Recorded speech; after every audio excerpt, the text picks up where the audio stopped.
प्राचीन काल में किसी गांव में एक निर्धन बूढ़ी स्त्री रहती थी। उसकी एक विनम्र सुंदर बेटी थी। एक बार माता ने थाली में चावलों को रखकर पुत्री को आदेश दिया कि सूरज की धूप में चावलों को पक्षियों से रक्षा करना। कुछ समय पश्चात एक अद्भुत कौवा उड़कर उसके पास आया।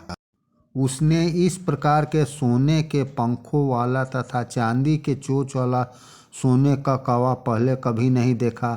चावलों को खाते और हंसते हुए कौवे को देखकर कन्या रोने लगी। उसे मना करती हुई वह प्रार्थना करने लगी, तुम मेरी इन चावलों को मत खाओ, मेरी माता अत्यधिक निर्धन है। स्वर्ण का कहने लगा, तुम चिंता मत करो, सूरज उदय होने से पहले गांव के बाहर पीपल के पेड़ के पास तुम आ जाना, मैं तुम्हारे चावलों की कीमत दे दूंगा। लड़की प्रसन्न हुई। उसे रात भर नींद नहीं आई। सूर्य उदय होने से पहले ही वह वहां पहुंच गई। वृक्ष के ऊपर देखकर वह आश्चर्यचकित रह गई। वहां एक सोने का महल बना था। जब वह सोकर उठा तो उसने सोने की खिड़की से कहा, बाला तुम आ गई, ठहरो, मैं तुम्हारे लिए सीढ़ी उतारता हूँ। बताओ, सोने चांदी अथवा तांबे की कौन सी सीढ़ी उतार दूँ? लड़की कहने लगी, मैं निर्धन माँ की बेटी हूँ, मैं तांबे की सीढ़ी से ही जाऊंगी।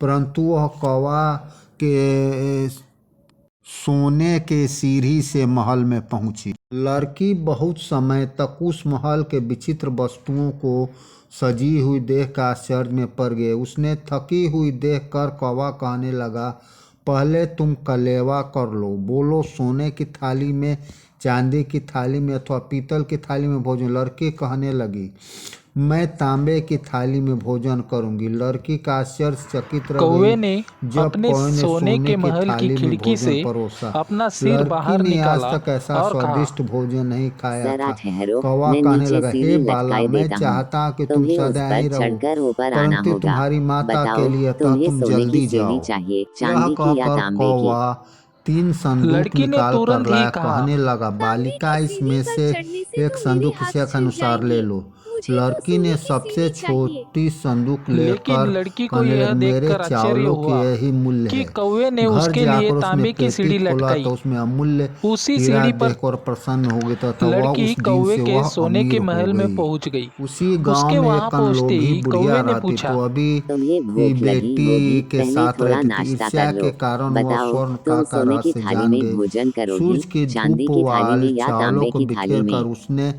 रक्षा लालची करने के लिए लड़की ने अपनी उत्तर बेटियों को दिया, नियुक्त कर दिया। मैंने तो उसी तांबे की प्रकार थाली में उसने कभी पंखों भोजन नहीं वाले किया। मुझे तो चावलों सोने को की थाली खाते उस चाहिए। लड़की को वहां बुलाया। प्रातः वहां लेकिन उसे जाकर यह वह देखकर कौवे निराशा की हुई निंदा करती कि हुई कहने उसे लगी, तांबे की नीच थाली का में मैं ही आ भोजन गई हूँ, परोसा गया। मेरे मुझे चावलों का भोजन मूल्य कर प्रदान। चुकने के कौवा बाद कहने लगा, मैं कौवा तेरे लिए अपने सीढ़ी अंदर उतारता वाले हूँ, इसलिए कमरे बताओ से सोने 3 चांदी या बक्स तांबे उठा लाया। किसमें से लाऊं? लड़की इनमें अहंकार में एक लड़की ने, बक्स मैं बड़ा था, सोने की सीढ़ी से दूसरा जाऊंगी, उससे छोटा परंतु और स्वर्णकाक तीसरा ने सबसे छोटा। तांबे के सीढ़ी से तीनों बक्सों को मेज उसे पर ऊपर रखते हुए बुलाया।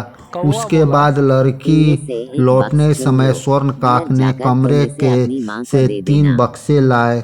उन लालची पेटियों लड़की कर ने कहा कि कौन सबसे सी बड़ा लोगी? बक्स तो उठा लड़की लिया ने सबसे और कौवे को बड़ी धन्यवाद पेटी दिए को बिना लिया ही सीढ़ी से और उतर घर गई। आकर जब उसने वह घर जैसे ही पहुंची पेटी तो को दोनों माँ खोला बेटियों ने बड़ी वैसे ही खुशी और उल्लास के उसमें साथ से बक्स खोला।